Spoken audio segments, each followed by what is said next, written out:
Bonsoir à toutes et à tous pour ce jeudi 15 juin. Très pluvieux chez moi, je ne sais pas chez vous, mais il pleut.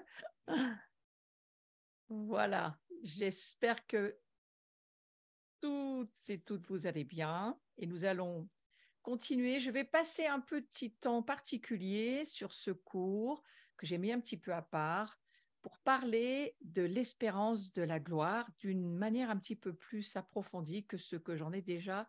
La façon dont je l'ai abordé sera un petit peu différente aujourd'hui. J'aimerais le mettre dans le contexte de la gloire de Dieu parce que c'est bien l'espérance de la gloire dont il est question. Et il est vrai qu'il y a un mystère. L'espérance, c'est un mystère. La Bible nous en parle. On a vu que l'espoir et l'espérance, ce sont deux choses très différentes sur le cours précédent. Autant l'espoir, c'est quelque chose qui est plutôt sur le côté charnel, autant l'espérance, c'est vraiment un terme biblique, un terme très important pour nous. Alors, on va voir sur un premier visuel ce fameux mystère de l'espérance. C'est une magnifique manière de faire face à l'avenir et donc de nous préparer pour ce qui vient, ce qui arrive, à la fois les bonnes choses et à la fois les mauvaises. Mais on doit faire face à cet avenir qui se profile devant nous. Et bien entendu, on sait que l'obscurité va de plus en plus s'épaissir et l'obscurité des peuples, eh bien, on en parle beaucoup dans la parole de Dieu et on sait bien sûr que cela va augmenter, comme le fait que toute une partie des croyants vont perdre la foi, c'est-à-dire vont perdre l'espérance, parce que la foi, l'espérance et l'amour, vous voyez, c'est très, très relié. Mais on sait aussi que nous allons, autant ce qui est obscur, ce qui est impur, ce qui est corrompu va grandir, autant nous savons aussi que la lumière, la gloire, l'espérance qui s'attache justement à notre appel va, elle aussi, augmenter. Il va y avoir une augmentation de à la fois le pur et à la fois l'impur. Et ce fossé qui va s'ouvrir entre les deux va être de plus en plus ouvert. Ceci dit, moi j'aimerais aller sur ce texte de Zacharie, chapitre 9, au verset 11 et 12, qui nous dit ceci. Pour ce qui te concerne, à cause de l'alliance conclue avec toi par le sang, je vais faire sortir tes captifs de la fosse où il n'y a pas d'eau. Et puis au verset 12, revenez à la place forte, ou à la forteresse, c'est le même mot, plein d'espérance, vous les captifs, car aujourd'hui, encore je le déclare, je vous rendrai au double, c'est-à-dire le double de votre prospérité antérieure. Et le commentaire de la Bible amplifiée anglaise dit ceci, nous devons, en tant que prisonniers de l'espérance, c'est la traduction qui est donnée pour les Anglais, prisonniers de l'espérance, eh bien, nous devons nous laisser captiver ou capturer, on dirait ça comme ça, nous laisser être remplis par l'espérance de cette gloire.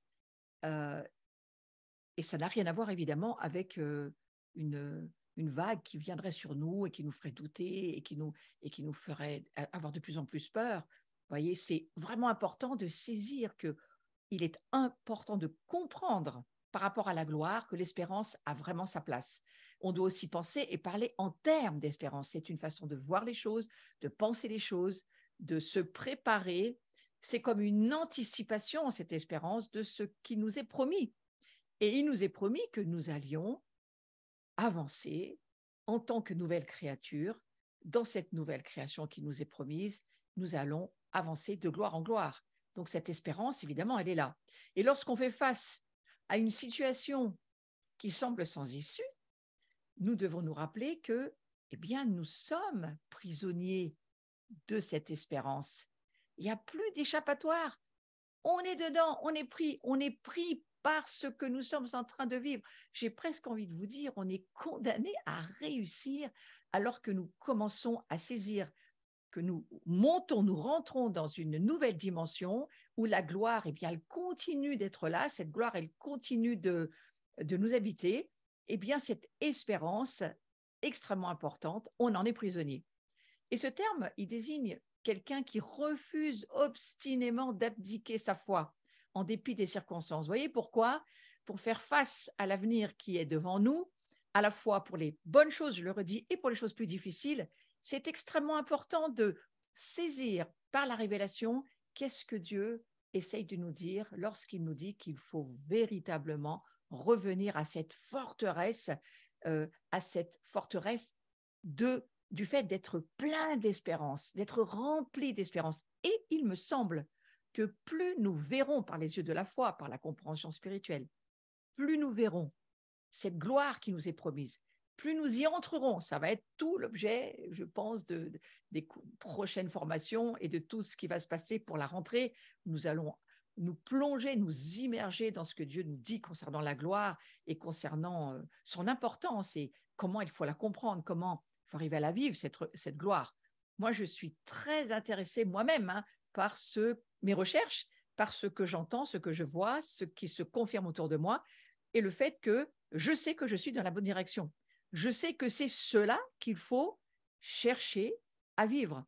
Il faut chercher à entrer dans cette dimension de la gloire, beaucoup plus que ce que nous y sommes déjà, si nous y sommes déjà, et ô combien il nous faut saisir la place que doit avoir l'espérance dans ou sur ce chemin sur lequel nous marchons.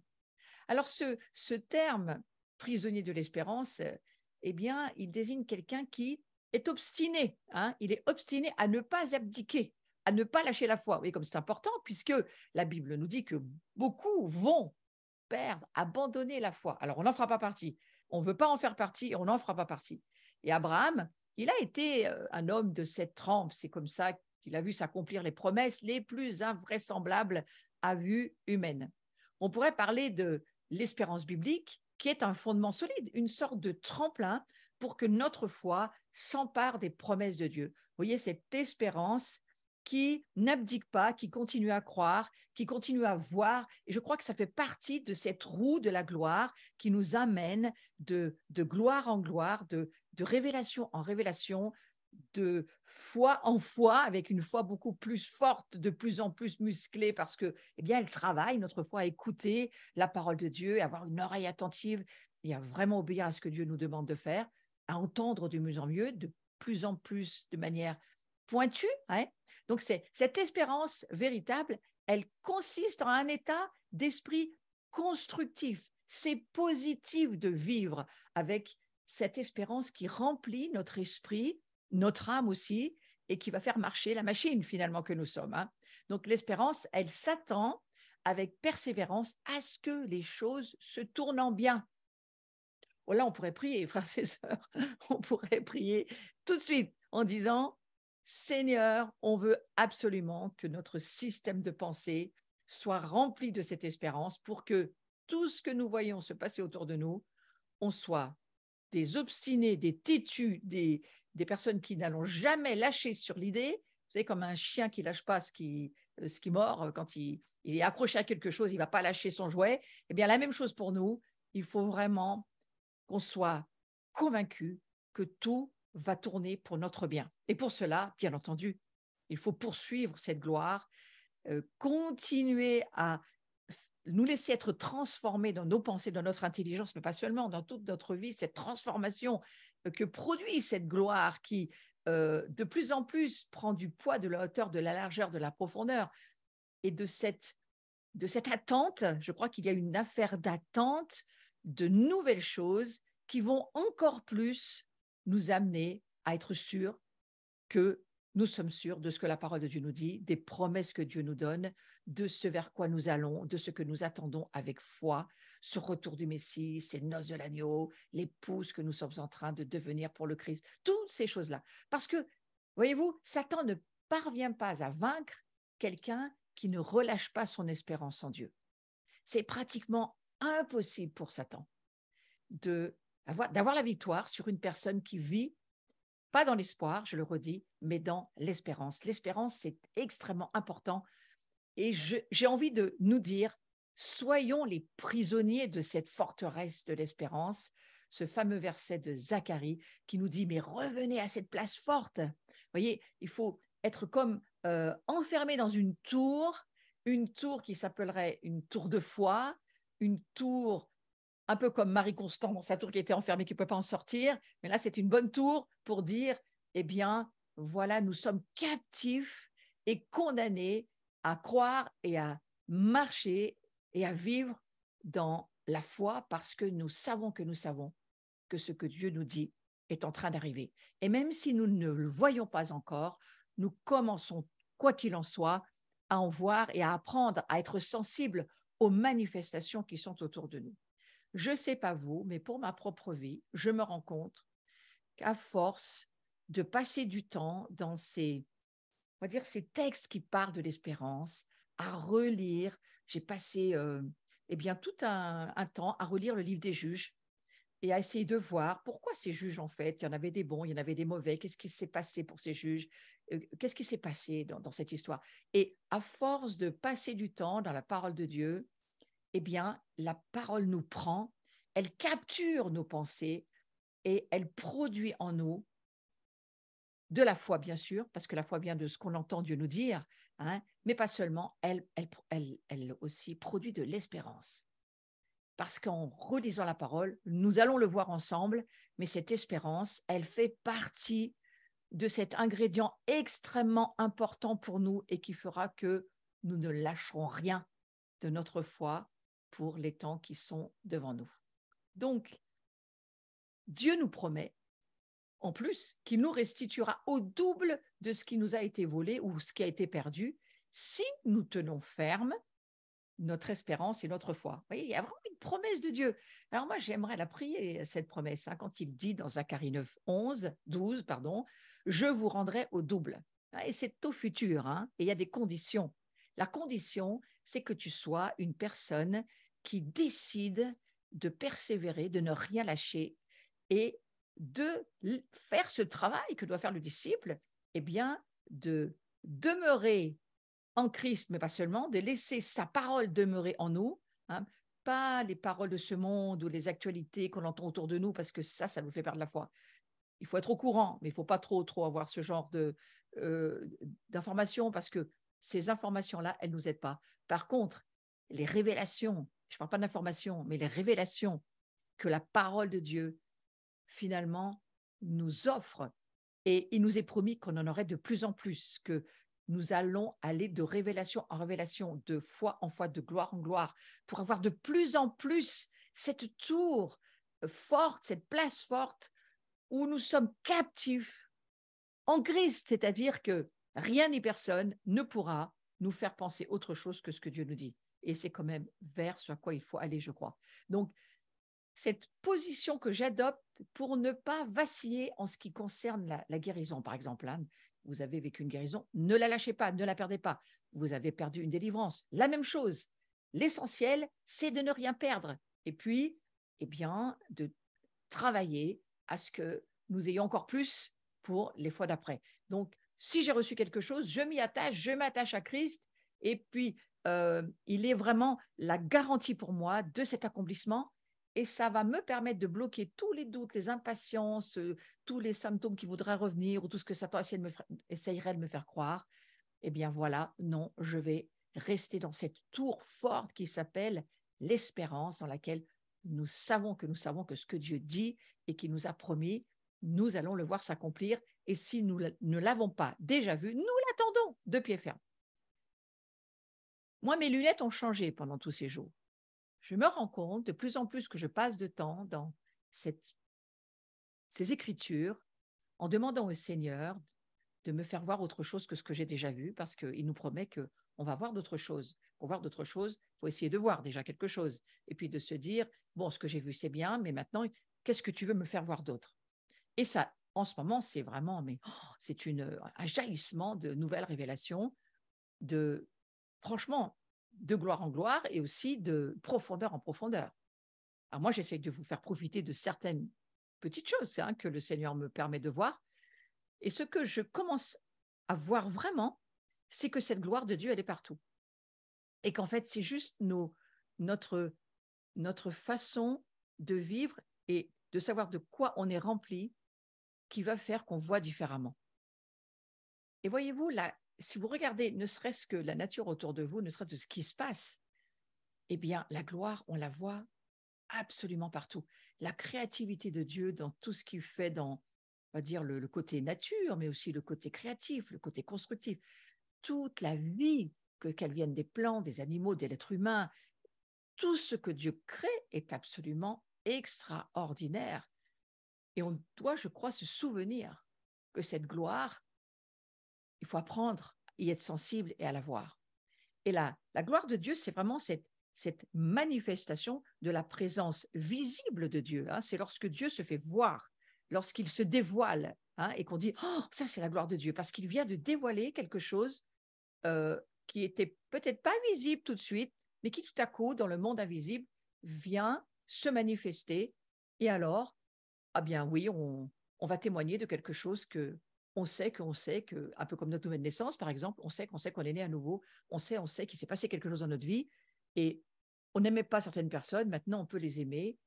C'est quelque chose qu'on peut témoigner parce que c'est une réalité spirituelle qui devient vraie et qui est dans notre vie, une vraie réalité, et qui passe dans le monde visible et qui va peut-être même parfois changer votre visage, changer toute votre vie.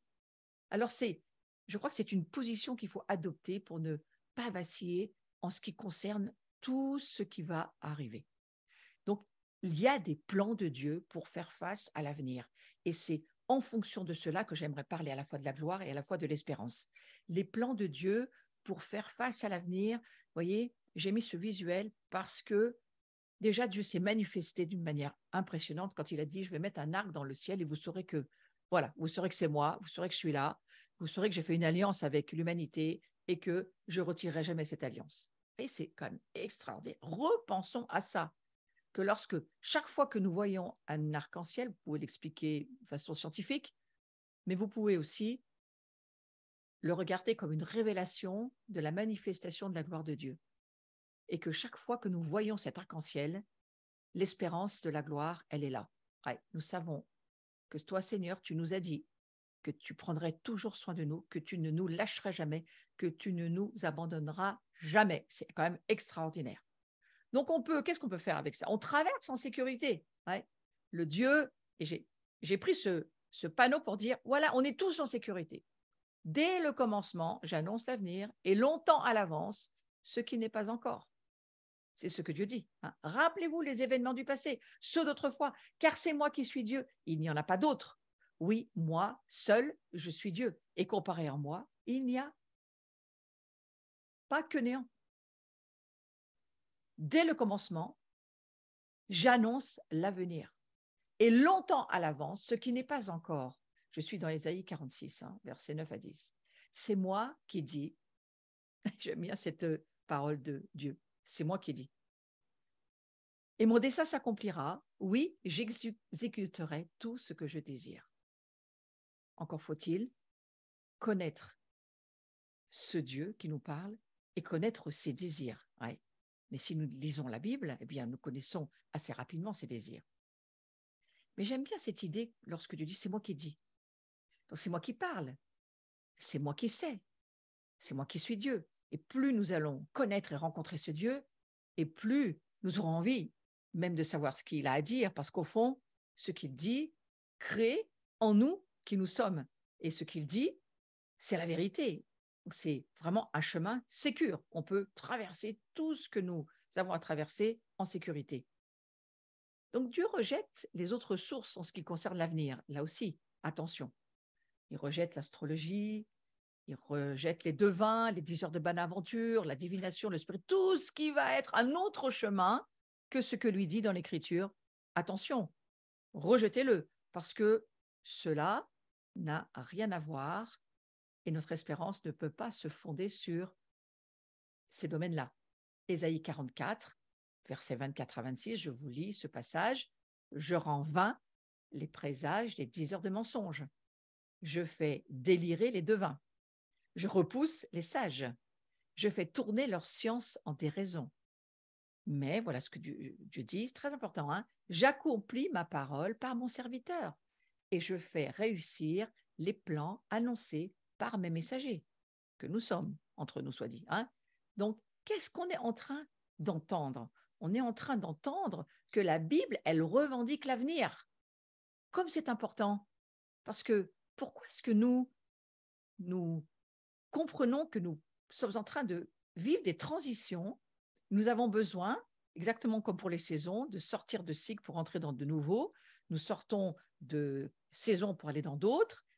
Nous changeons même d'air en ce moment. Nous quittons l'ère de l'ancien, du vieux, pour rentrer dans le neuf, le nouveau, quelque chose où Dieu nous dit, il faut beaucoup plus que ça pour que maintenant je puisse, avec toi, faire mes affaires. Autant avant, on a fait ce qu'on avait à faire et de la manière dont on l'a fait, moi, je regrette absolument rien. Je me dis, c'est bien, on a fait tout ce qu'on avait à faire comme on savait le faire. Mais aujourd'hui, Dieu est en train de nous dire, attention, on rentre dans autre chose et il faut bien comprendre que les combats, l'intensification de la guerre, on entre dans la guerre des géants en ce moment. C'est plus une guerre qu'on peut faire comme on a fait dans le passé. C'est bien autre chose. Et il y a d'autres stratégies et il y a d'autres choses à entendre. Et si on ouvre notre oreille au mouvement prophétique, on va l'entendre. Et moi, je veux revenir à cette idée que la Bible revendique l'avenir. Lorsqu'un serviteur de Dieu prédit l'avenir, Dieu se tient derrière. Il se tient derrière lui et il veille, puisqu'on est des veilleurs, c'est important de le savoir, il veille à ce que cela s'accomplisse. Donc, Dieu, c'est le premier veilleur. Ouais. Il accomplit sa parole par nous. Ouais.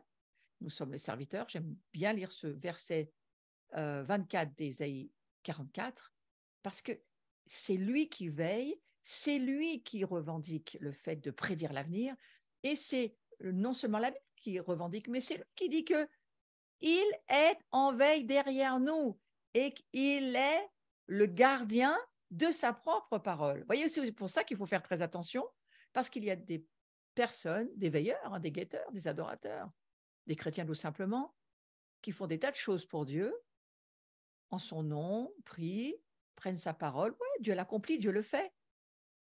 Mais pour certaines de ces personnes, il va dire, attention, je ne te connais pas.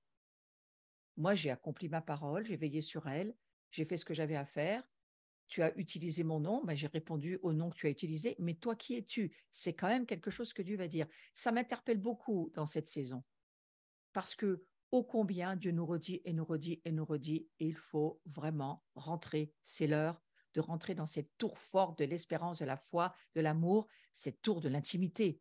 Il y a un portail de l'intimité qu'il faut passer par cette porte que Christ est pour nous. Il faut le rejoindre aussi là où il se trouve dans les cieux. Il faut passer du temps avec lui.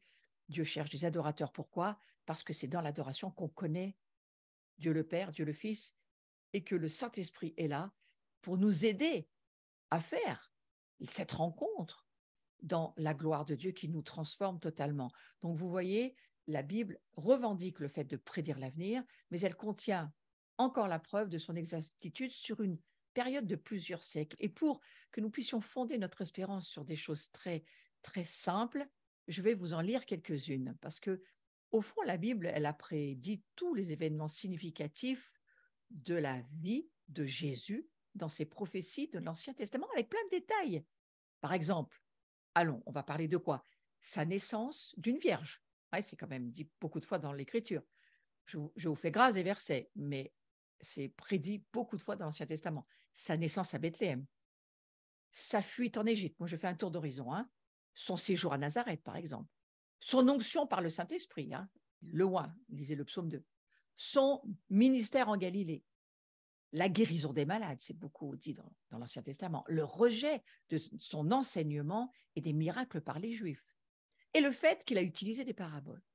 Donc, oui, la parole de Dieu, elle prédit avec précision l'histoire du peuple hébreu au cours des 3500 dernières années. Là, on y va dans l'Ancien Testament. J'ai plutôt parlé du Nouveau dans le précédemment, mais là, on va sur la conquête par Israël du pays de Canaan, la destruction du premier et du second temple, hein, ça aussi, c'est bien expliqué, l'exil d'Israël à Babylone et son retour de Babylone avec tous les livres historiques, la dispersion ultérieure des Israélites en tant qu'exilés au sein de toutes les nations, les persécutions, les souffrances pendant leur dispersion, la préservation d'un reste, beaucoup, Isaïe en parle beaucoup, la préservation d'un reste de ce peuple. Malgré toutes les tentatives pour le détruire, il va y avoir un reste. Je nous ai conservé un reste, dira Ésaïe. et c'est Dieu qui le fait. Et puis le rassemblement du peuple hors de toutes les nations dans un État rétabli sur la terre d'Israël. Tout ça, c'est très détaillé. Nous, notre espérance, elle est quand même fondée aussi sur toutes ces paroles prophétiques, tous ces textes de l'Ancien et du Nouveau, toutes ces prophéties détaillées qui nous font dire la Bible, c'est la parole, c'est Dieu qui parle et qui raconte ce qu'il a envie de nous dire. Ouais. Donc, les choses secrètes et les choses révélées sont deux choses un peu différentes. La Bible, elle nous donne des raisons objectives et solides pour que nous regardions l'avenir de manière optimiste. Hein. Ah oui, oui, il faut être optimiste, frères et sœurs, c'est très, très important. Et l'espérance, c'est optimiste, forcément. Donc, nous pouvons garder confiance en l'accomplissement des objectifs qui n'ont pas encore eu lieu. Il faut faire une distinction entre les choses cachées et les choses révélées. C'est pour ça que j'ai mis sur ce visuel deux choses différentes. Les choses cachées sont à l'Éternel, notre Dieu, et les choses révélées sont à nous et à nos enfants à perpétuité. Vous voyez, donc la révélation, ça ne s'arrête jamais. Afin que nous mettions en pratique toutes les paroles de cette loi.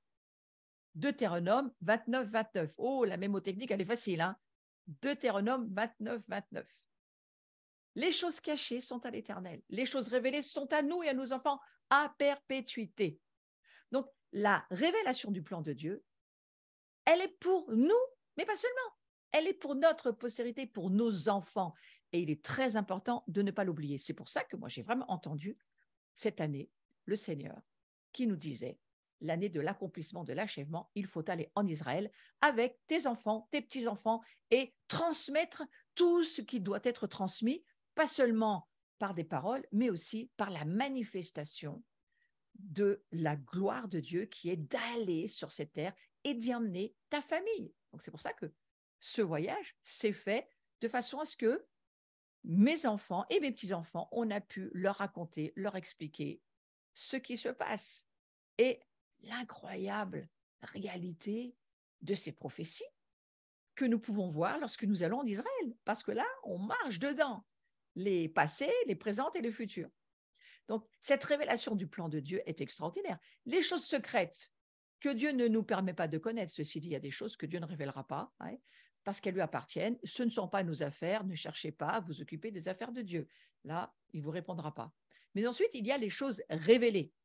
Les choses révélées, c'est celles que Dieu a choisi de nous dévoiler. Elles nous appartiennent et nous en sommes responsables. Et c'est de cela dont il est question. Et nous nous devons d'agir en conséquence. Les choses révélées, c'est de quoi je parle? Des révélations. Les révélations, c'est ce que nous allons avoir à aller chercher, à travailler. Il y a tout un travail de recherche pour que aussi les révélations, elles ne tombent pas comme ça, comme la manne tombait des cieux.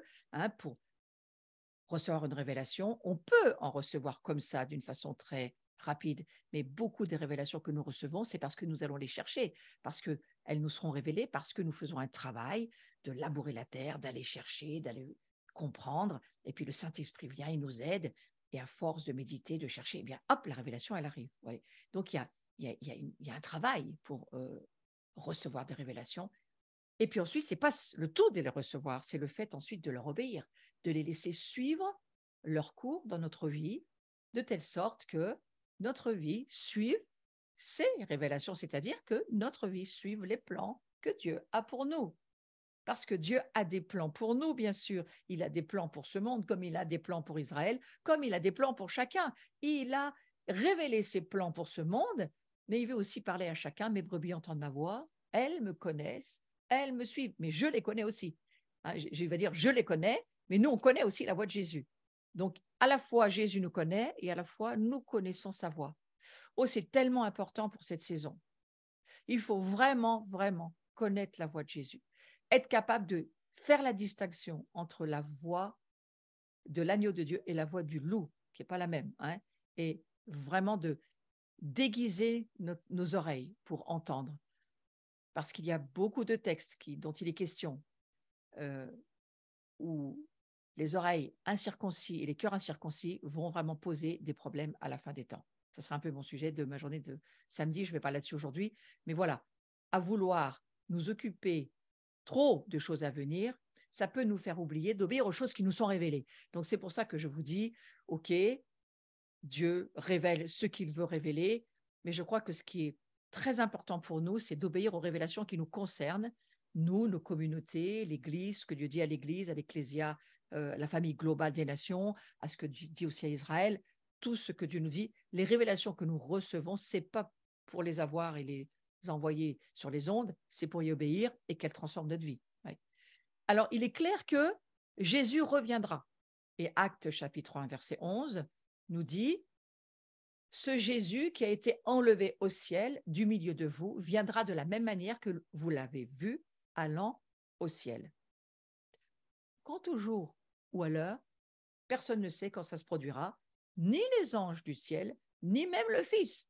Seul le Père le sait. Oui, le Fils, il n'est même pas au courant. Je pense comprendre que le Fils, oui, il y a un mystère parce que c'est un errate, c'est Dieu, 3 personnes en une personne. Pourtant, Marc nous dit que le Fils n'est pas au courant du jour où il doit revenir. Oui. Donc, moi, je vous laisse à la parole, mais je crois qu'il y a quelque chose qu'il faut entendre dans ce verset. Personne ne sait quand cela se produira. Ça veut dire, perdez pas votre temps à savoir. Par contre, Jésus continue par une parabole qui peut s'appliquer à nous tous. Et c'est cela, je crois, qui est important. Ça se trouve dans Marc, chapitre 13, versets 33-37. Passez du temps sur ce chapitre 13 de Marc. Et comme le chapitre 13 de Matthieu, d'ailleurs, ce sont vraiment des passages importants pour ces jours. Soyez vigilants. Vigilants, ça me fait toujours penser à veilleur. Soyez vigilants. Restez sur vos gardes, puisque vous ne savez pas, voyez, vous ne savez pas quand viendra le moment. Ben non, personne ne sait. Les choses se passeront comme lorsqu'un homme quitte sa maison pour un long voyage et en laisse la responsabilité à ses serviteurs en confiant à chacun sa tâche. J'insiste sur en confiant à chacun sa tâche. La chose que Dieu nous demande, c'est qu'on fasse chacun notre tâche. Il laisse sa maison en état, c'est-à-dire l'Église comme elle est au jour d'aujourd'hui. Il ne nous demande pas de nous occuper du jour de son retour, parce que ça, personne ne le sait, perdez pas votre temps, mais il nous demande de comprendre qu'on a tous une responsabilité. Ouais. Il en laisse la responsabilité à ses serviteurs. Ce n'est pas marqué au ministère. Hein. Serviteurs, c'est nous. Nous sommes tous des serviteurs. Et il confie à chacun sa tâche. Je suis toujours dans Marc 13, 33, etc. Et il commanda au portier de veiller. Ah, comme c'est important ce mot. Tenez-vous donc aussi en éveil. C'est un petit peu aussi pourquoi j'appelle cette formation réveiller les guetteurs. Je crois que la chose qui nous sauvera, c'est la veille. Il faut veiller. Tenez-vous donc aussi en éveil, car vous ne savez pas quand le maître de la maison doit revenir. Sera-ce tard, à minuit, au chant du coq, ou le matin, qu'il ne vous trouve pas en train de dormir s'il revient à l'improviste. Ce que je dis là, je vous le dis, tenez-vous en éveil. Ah, moi, je vais prier ce soir. Vraiment, Seigneur, je prie dans ce cours que dans les jours que nous traversons, dans cette nouvelle ère dans laquelle nous entrons, où tu nous demandes d'être extrêmement attentifs, d'avoir un cœur extrêmement attentif, circoncis, et de comprendre ce que cela veut dire, il faut vraiment que chacun d'entre nous, nous nous tenons en éveil. Aide-nous à ne pas vivre et à ne pas nous laisser être mis dans la tentation. Hein, c'est vraiment la prière du Notre Père. Ne nous laisse pas entrer en tentation. Ne permets pas que nous soyons distraits. Ne permets pas que nous fassions autre chose. Ne permets pas qu'on en ait marre. Parce qu'on peut en avoir marre. Et ça, je pense que je peux le comprendre. Ouais. Ne le permets pas. Prions-le. Ne permets pas qu'on soit découragé. Ne permets pas que notre foi soit troublée. Ne le permets pas. Tiens-nous en éveil. Est-ce que vous pouvez faire cette prière dans ces jours qui sont devant vous? Faites-la régulièrement. Parce que c'est la prière dont il est question dans ce livre de Marc. Restez sur vos gardes. Pourquoi Dieu dit ça? Parce que c'est dangereux autour de nous. Beaucoup de choses se lèvent. Satan est dans une grande colère. Lisez Apocalypse chapitre 12. Il est dans une grande colère. Il va essayer de bousiller tout le monde, je vous dis franchement, à ma manière. Il est là, il est prêt à égorger, détruire. C'est ce qu'il veut et il le fait quand il le peut. C'est pourquoi Dieu dit, nous allons augmenter les niveaux de gloire et nous allons monter, surexposer notre famille. Il faut qu'elle se surexpose dans l'adoration à qui nous sommes, pour qu'elle devienne qui nous sommes, il faut qu'il y ait beaucoup plus de feu, de gloire que ce qu'elle en a au jour d'aujourd'hui, de façon à ce que lorsque les ténèbres s'exposent, la gloire surexpose. Pas seulement la grâce, la gloire. Et c'est pour ça qu'il faut vraiment laisser le Saint-Esprit nous transformer au travers de ce chemin de la maturité. C'est comme ça que je l'appellerais, ce chemin de la gloire. C'est un chemin de maturité sur lequel nous marchons tous.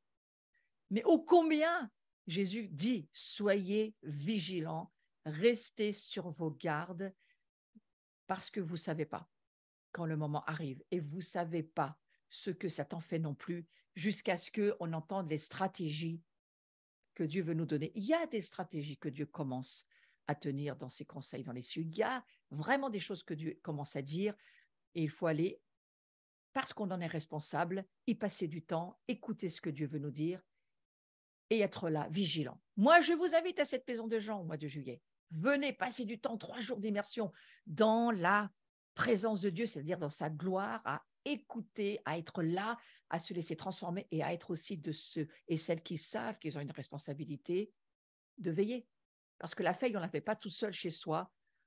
Il faut bouger de temps en temps, sortir de sa maison, aller faire ses veilles pour ce jour de Shabbat qui est le nôtre, qui nous est demandé de vivre, quelle que soit l'œuvre et la maison à laquelle vous appartenez. Il y a un jour, il faut se rencontrer avec d'autres, il faut lever les poids on va dire, des esprits ensemble, de rassemblement des esprits pour pouvoir monter dans des niveaux différents. Et il faut se rassembler, c'est ce que Dieu est en train de nous dire de partout. Jean 17, c'est rassemblez-vous, rassemblez-vous, comprenez. Nous sommes une famille, il faut vraiment se mettre ensemble et se mettre à être en communion, pas seulement avec Dieu, mais être en communion avec les autres. C'est vraiment important d'être avec les autres. Et ça fait partie du « soyez vigilants ». Ce n'est pas marqué « sois vigilant ». Ce n'est pas une parole qui s'adresse à quelqu'un qui est tout seul. C'est une parole qui s'adresse à plusieurs, à des personnes qui ont compris l'importance de faire partie d'une famille, d'une communauté, d'être ensemble et d'être ensemble à vivre cette communion avec Dieu, vivre cette communion ensemble des esprits, pour que nous puissions rentrer dans ces fameux conseils, cours célestes, appelez ça comme vous voulez, ces lieux célestes, ces endroits sur la mer de cristal, là où Dieu nous ouvre la porte pour tel ou tel temps dans lequel nous sommes en veille. Il y a plein de portes qui peuvent ouvrir, plein de portes qui sont véritablement devant nous, et il faut juste y entrer lorsque nous entendons Dieu nous y inviter. Tout cela, ça va s'apprendre, ça va venir. C'est une nouvelle dimension. Nous entrons dans une nouvelle ère, et cette ère de la gloire, elle n'a rien à voir avec celle de la saison passée. Donc, nous sommes en train d'apprendre, tous, nous apprenons à travailler ensemble, nous apprenons à couler ensemble. C'est la manière dont je l'expliquerai le mieux. Et nous aimerions aussi dans cette maison de Jean, je repense à cette maison de Jean du mois de juillet, nous aimerions à plusieurs et même avec toute la maison pouvoir parcourir un voyage pendant plusieurs jours où nous allons simplement veiller, prier, écouter Dieu et laisser cette gloire nous transformer. Vous voyez, c'est vraiment là où on va. Donc, je reviens à mon histoire. Le propriétaire de cette histoire de Marc 13, il est parti et puis il laisse derrière lui ses serviteurs. Et puis il leur assigne chacun une tâche à accomplir. Chacun aura une chose spécifique à faire durant son absence. Frères et sœurs, vous avez une tâche spécifique à accomplir, peut-être même 2, peut-être même 3, mais vous avez quelque chose, un appel, quelque chose de très particulier que Dieu vous demande de faire et il faut vraiment que vous puissiez l'entendre. À quoi vous êtes attaché? Qu'est-ce que vous avez à faire dans ce que Dieu vous demande? Parce que ça fait partie, voyez, de cette manière de veiller et d'attendre le retour du Seigneur. Et on a chacun une tâche et une chose à faire dont on est bien sûr responsable et dont on devra répondre à Dieu. Alors ça, c'est aussi important, attention, parce que lorsqu'on se tiendra devant le trône du jugement de Dieu, quant au portier, sa tâche consistera, lui, à surveiller le retour du maître. Mais nous, on a quand même aussi des comptes à rendre. Et les choses, eh bien, vous voyez, les choses révélées, ce sont les choses dont nous avons connaissance et que nous pouvons parvenir à connaître, que nous savons venir de Dieu et avec lesquelles nous devons agir. Ce que Dieu nous révèle devient notre responsabilité. Frères et sœurs, ce que Dieu vous révèle devient votre responsabilité. voyez, la gloire que Dieu est en train de nous révéler, eh bien, cette gloire, elle devient notre responsabilité. Qu'est-ce que je vais faire avec cette gloire? Qu'est-ce que ça veut dire la gloire pour moi? Qu'est-ce que ça m'amène nous? Qu'est-ce que Dieu veut m'apprendre avec cette gloire? Voyez. Donc, il y a ces révélations dont nous sommes responsables et nous sommes responsables des choses, je le redis, révélées et nous devons en rendre compte à Dieu. Donc, l'attente de Christ, c'est Jésus qui dit, vous serez mes témoins. Nous entrons dans une nouvelle réalité et que nous avons besoin de voir. Si nous ne la voyons pas, nous ne la vivrons pas. Donc, il faut voir cette nouvelle création que nous sommes. Il faut voir cette gloire dont il est question. Il faut voir, avant d'entrer dans le royaume, qui est Jésus, qui est Yeshua. C'est pas simplement des informations sur quelqu'un. Non, c'est une vraie personne qui vit dans notre vie, qui a ses désirs, qui est une réalité spirituelle et qui va, par l'Esprit Saint, vouloir diriger notre vie pour que sa volonté soit faite sur la terre, qui n'a rien à voir avec la nôtre du reste. Donc, nous sommes cette nouvelle création, nous sommes responsables de qui nous sommes aujourd'hui, et c'est plus nous, c'est Christ, mais nous sommes responsables du Christ qui est en nous. Vous voyez, donc cette responsabilité est extrêmement importante. Il s'agit de Christ et pas de nous. Il s'agit de la gloire de Dieu en nous. Romains chapitre 8, verset 18, je le relis. J'estime que les souffrances du temps présent ne sauraient être comparées à la gloire à venir qui sera révélée pour nous. Cette gloire, aujourd'hui, elle est révélée pour nous. Ce n'est pas pour Jésus, lui, il est remonté dans ses gloires. Ce n'est pas pour les autres, ils auront leur gloire eux aussi. Elle est révélée pour toi parce qu'il y a une gloire pour toi. Il y a une part de gloire pour toi aujourd'hui. Aussi, la création, elle attend avec un ardent désir la révélation des fils et des filles de Dieu. La création, elle a été soumise à la vanité, non de son gré, mais à cause de celui qui l'y a soumise. Écoutez bien maintenant ce mot que je vous lis. Avec l'espérance. Oui. Donc la gloire à venir qui sera révélée, je reviens un peu en arrière, la création, elle attend cette révélation de cette gloire à venir que nous portons, que nous manifestons, dont nous avons la responsabilité, parce qu'elle est révélée pour nous, pour que nous ayons part à cette gloire. Avec, je reprends le verset 20, avec l'espérance qu'elle aussi sera affranchie de la servitude de la corruption. On a cette espérance, frères et sœurs, que nous aussi, et la création aussi, et toute la planète, la nouvelle planète en tous les cas, c'est sûr, mais qu'une partie de la création qui soupire, qui souffle les douleurs de l'enfantement, eh bien, nous savons qu'il va y avoir une part à la liberté de la gloire des enfants de Dieu qui va être la nôtre. On a une part pour avoir part à la liberté de la gloire des enfants de Dieu. Et ce n'est pas elle seulement, mais nous aussi, qui avons les prémices de l'Esprit. Vous voyez, les prémices de l'Esprit, c'est une part de la gloire, si vous lisez bien le texte. Et nous aussi, nous soupirons en nous-mêmes, en attendant. L'espérance, elle attend quoi? L'adoption, la rédemption de notre corps. Car c'est en espérance que nous sommes sauvés. Ouais. Or, l'espérance, vous vous souvenez, l'espérance, hein, c'est sûr. L'espérance, c'est pas un espoir. L'espérance, c'est sûr. Donc, on a cette espérance. L'espérance, écoutez bien, c'est en espérance que nous sommes sauvés, verset 24, la suite. Or, l'espérance qu'on voit n'est plus l'espérance. Ce qu'on voit, peut-on l'espérer encore? Mais si nous espérons, ce que nous ne voyons pas, nous l'attendons avec persévérance. Vous comprenez ce que nous attendons avec persévérance? Nous attendons quelque chose de sûr, quelque chose de certain. Nous attendons avec espérance la gloire de Dieu qui revient, qui se manifeste à la fois dans chacune de nos vies. On en a la responsabilité, on a une part de gloire à vivre je crois qu'on on peut décider de la part de gloire qui est la nôtre, combien on en veut, quelle mesure. C'est un petit peu comme la dîme qu'on donne dans l'œuvre à laquelle nous appartenons. C'est un petit peu à la mesure aussi de l'offrande qu'on fait de nos vies, du sacrifice que nous faisons, à la mesure, petite part, grande mesure, grande part. Investissez, pas seulement votre vie, investissez tout ce qui fait partie de votre vie. Et la foi vient de ce qu'on entend, de la voix de Dieu. Et entendre, ce n'est pas seulement écouter avec nos oreilles, c'est le fait de posséder et de vivre. La foi, c'est l'assurance des choses qu'on espère, la démonstration de celles qu'on ne voit pas. Donc Dieu a besoin d'une personne qui soit alignée à sa volonté. Dieu cherche aujourd'hui, il cherche son reste dont il est question dans Ésaïe.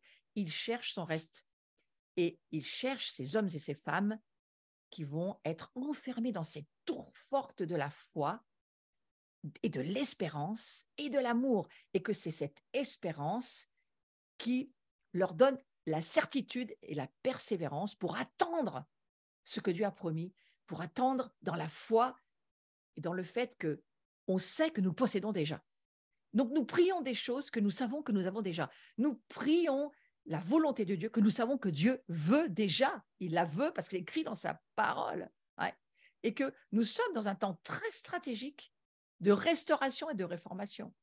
Et cette génération, c'est celle dans laquelle nous sommes, de la génération finale des réformateurs.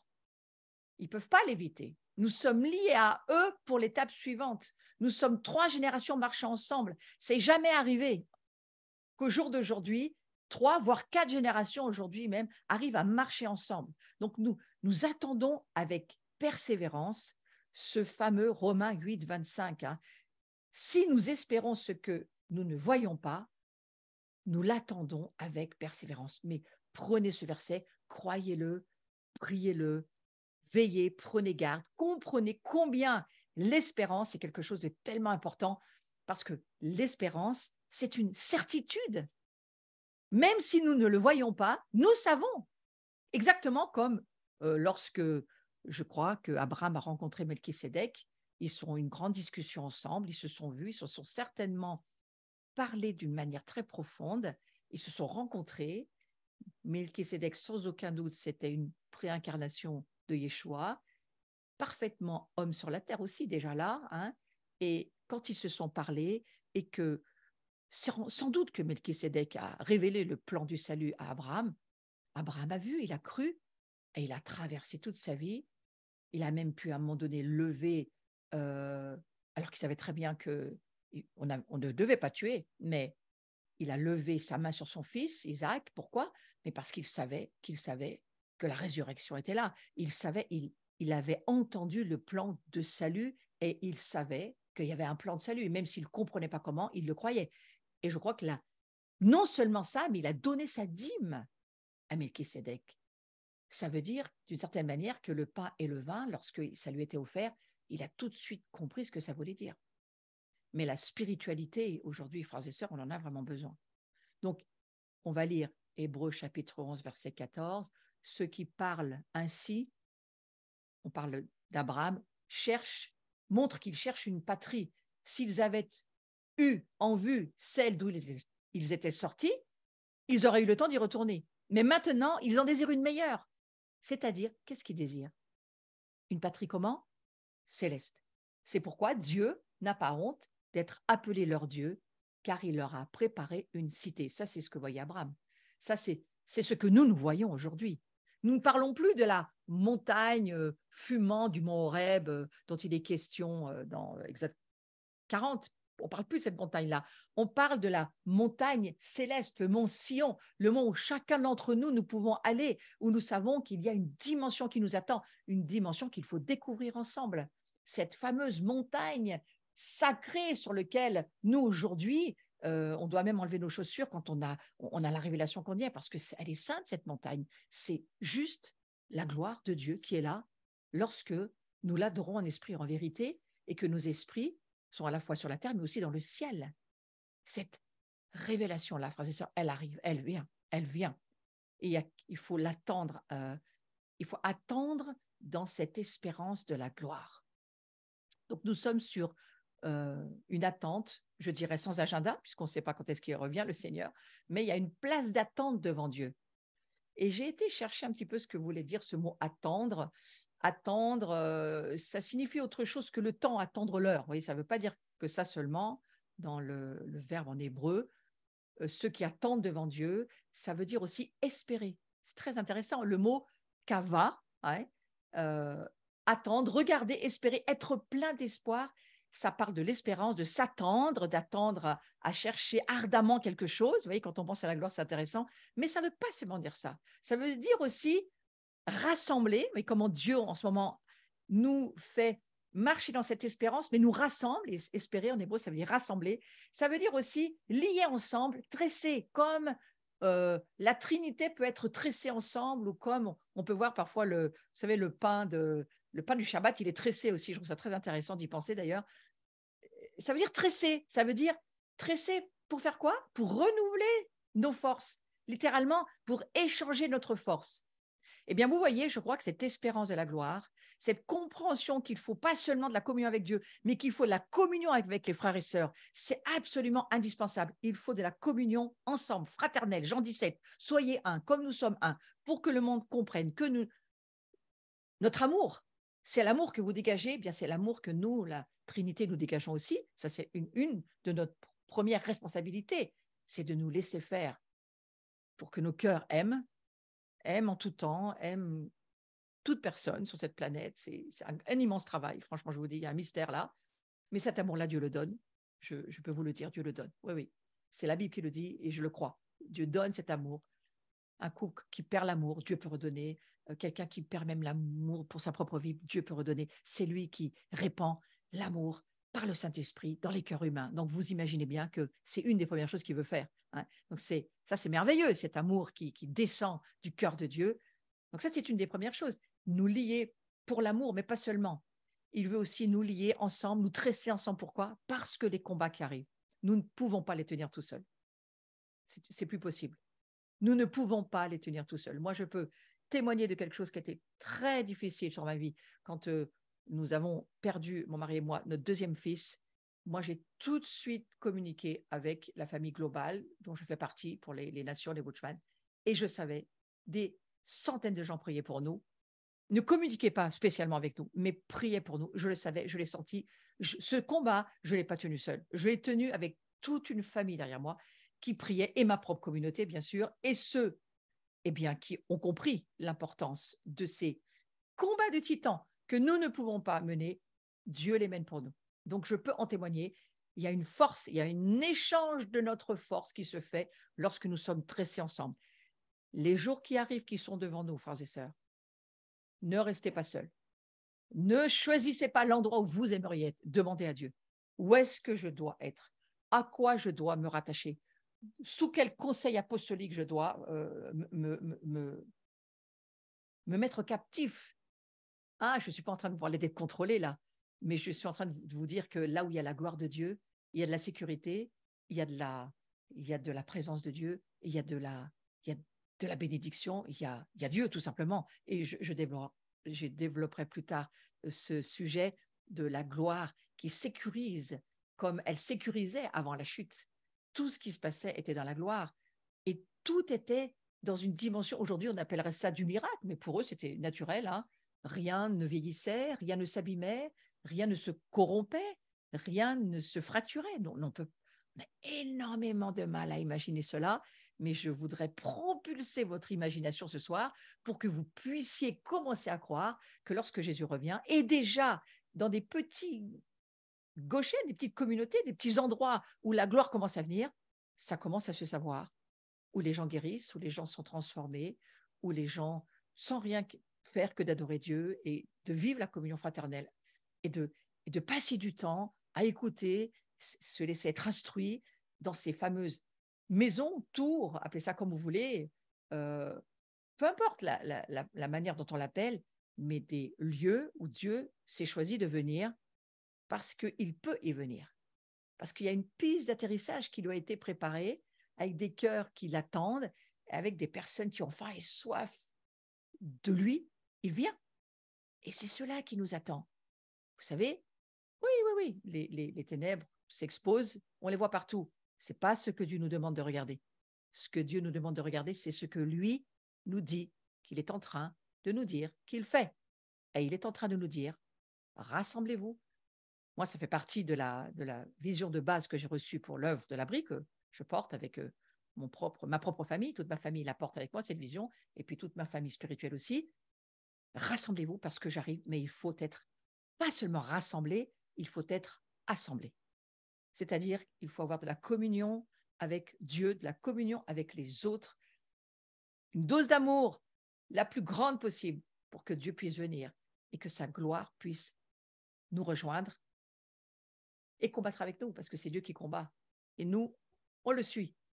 Que cette dimension-là puisse commencer à la prier, à la désirer, à la chérir, à la vouloir. Parce qu'il y a vraiment un échange. Autant il y a un échange sur la croix entre notre vieille nature, notre nouvelle nature, c'est Jésus qui l'a fait, mais autant il y a aussi un échange aujourd'hui, en ce moment, dans cette nouvelle saison qui s'ouvre, pas saison, nouvelle ère qui s'ouvre, il y a quelque chose d'autre qui est en train d'arriver, où Dieu rassemble ses forces pour les assembler, et alors qu'il assemble ses parts de gloire, un peu comme un pulse, où il a ses volontés qui se font de diverses manières, divers endroits, eh bien, il fait sa tresse, voyez-vous.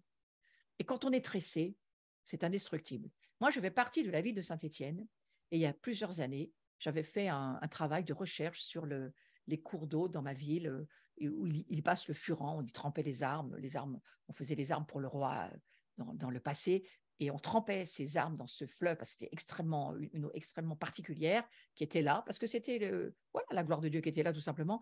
Et nous faisons partie de cette ville qui avons créé ce qu'on appelle un génie végétal, c'est-à-dire ce sont des bordures, des accotements le long euh, de la rivière, du fleuve, qui passe à Saint-Étienne, plutôt une rivière, je pense qu'un fleuve. Et ce sont des plantes qui sont tressées les unes les autres jusqu'à être plus solides que du béton. Et ça s'appelle un génie végétal. Et ça a été inventé à Saint-Étienne par le génie de ces personnes qui ont cherché à trouver comment on pouvait avoir des accotements extrêmement solides. Et je me suis dit, mais voilà ce que Dieu essaye de nous dire. Il nous dit, il faut que ma famille, mon Église, mes enfants se tressent les uns les autres pour qu'ils puissent être forts ensemble de ma force et qu'il y ait cet échange de puissance qui se fasse, pas seulement pour une personne, mais pour un corps, une corporation, une collectivité ensemble. Et cette tresse fait qu'on devient plus fort parce que c'est plus seulement notre force. Vous savez, c'est ce qu'on appelle la synergie. Hein. Il y a une synergie qui se crée et alors tout devient beaucoup plus puissant. Donc la nouvelle saison, eh bien, je crois qu'il y a une tresse de Dieu que Dieu veut faire et je vais terminer ce cours en priant et en vous demandant d'une façon remplie d'affection de vous dire avec qui vous laissez-vous être tressé dans cette saison. Qui est-ce avec qui vous allez pouvoir combattre, avec qui vous allez pouvoir avoir une communauté, une famille avec laquelle vous pouvez vraiment savoir que vous n'êtes pas seul, mais qu'il y a cette piste d'atterrissage qui se prépare, qui se travaille, et où vous attendez, vous êtes dans l'anticipation de voir cette gloire de Dieu de plus en plus se manifester au travers de vous, mais au travers du corps que vous êtes ensemble.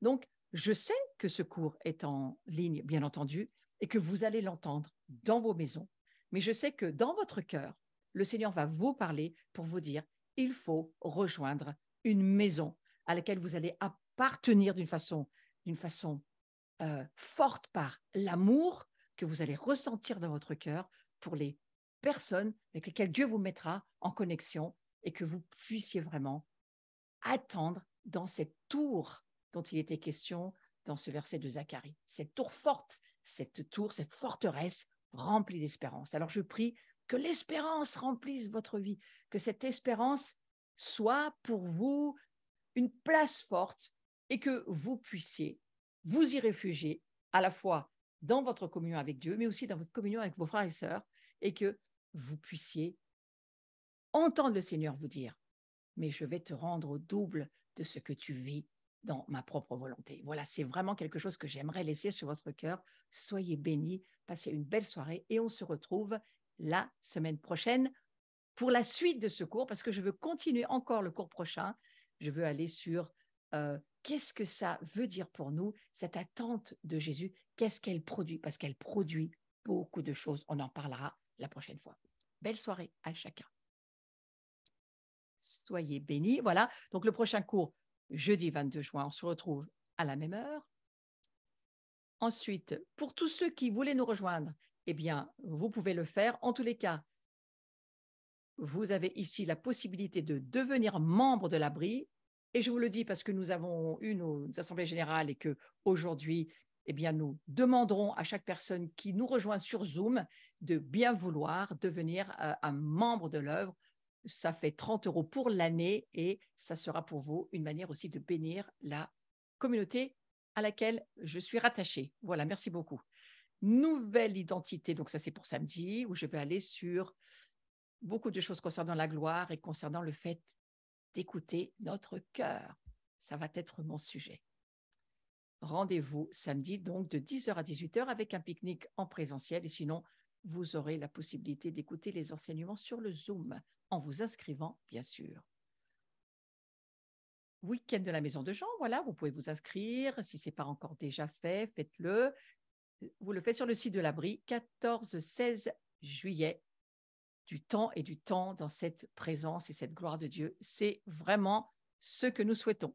Alors, on sera content de vous y voir. Et ensuite, voilà, j'ai mon livre qui est sorti. Je le laisse un petit peu sur les réseaux. Vous pouvez le commander sur le site ou vous le procurer lorsque vous venez nous voir à l'abri. C'est possible aussi. Il y en a d'ailleurs plusieurs à votre disposition aussi. Seven, tout est possible. Rejoignez-nous. Moi, je rejoins Carlos et toute l'équipe, Laurent et d'autres. Je crois qu'il y aura aussi Jean-Daniel Berthaud vont faire la louange pendant tout ce temps de Gagnère. Et puis, il y aura Georg Karl et moi-même et beaucoup d'autres. Nous allons partager ce qui est sur notre cœur concernant la gloire de Dieu. Oui, oui, c'est bien le sujet aussi. Unité, onction, guérison, c'est pour cet été. 16-17 septembre, nous aurons Steve Jaffa pour un week-end à passer ensemble. Bienvenue et réservez-vous la date si vous pouvez déjà le faire. On se retrouve, je dis toutes ces dates pour que vous les gardiez sur vos calendriers, samedi 30 septembre en soirée, en présentiel et YouTube Zoom. Nous allons fêter Soukhot tous ensemble. C'est un rendez-vous très important. C'est un agenda de Dieu, évidemment. Et puis, Marc Blancou, Laurent Maréchal, Florence Maréchal, nous allons avoir, c'est surtout un week-end avec Marc, hein. Moi je serai là pour aider, mais Marc Blancou va vraiment venir nous parler sur ce week-end. Marc est un juif messianique extrêmement intéressant et réservez-vous cette date, venez en présentiel, vous allez voir, ça va être glorieux, 28-29 octobre. Et puis ce voyage en Israël pour lequel vous pouvez vous inscrire, 22-29 septembre, c'est ouvert et c'est pour tous ceux qui souhaitent 22-29 septembre. C'est pour tous ceux qui le souhaitent. 2024, bien sûr, c'est écrit en gros. Voilà, c'est pas pour cette année. Je vous souhaite une belle soirée. Rejoignez-moi sur ma chaîne YouTube. Abonnez-vous, cliquez, mettez-moi vos commentaires. C'est très bien. Merci pour tous ceux qui me soutenaient. Merci pour les mensualisations. Il y a des personnes qui se sont mis en don de mensualité. Merci beaucoup. Ça m'aide énormément. Vous êtes bénis aussi. Voilà. Et puis, je vous souhaite une belle, belle soirée à chacun, à chacune. Et surtout, restez dans cette tour de l'espérance. Et à très, très vite. Au revoir.